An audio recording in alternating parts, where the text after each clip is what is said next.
ଯେ ନା ମୋ ପୁଅ ଏଇଆ ହବ, ମୋ ସେକେଣ୍ଡ ପୁଅ ଏଇଆ ହବ, ହେଇପାରୁନି କାହିଁକି? ବିକଜ ଆମ that is beyond my capacity.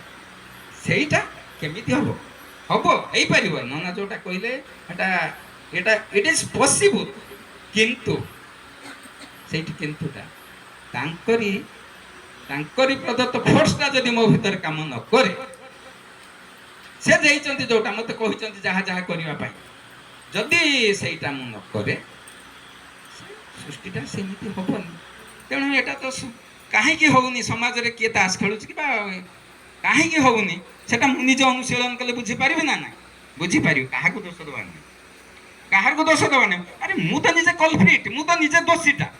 ମୁଁ କ'ଣ କହିବି ରାମ ଦାମ ଶ୍ୟାମ XYZ ସମସ୍ତେ ଦୋଷୀ ବୋଲି? ମୁଁ ତ ନିଜେ ଦୋଷୀ। କିନ୍ତୁ ଠାକୁର କହୁଛନ୍ତି ଭଲ ଭିତରେ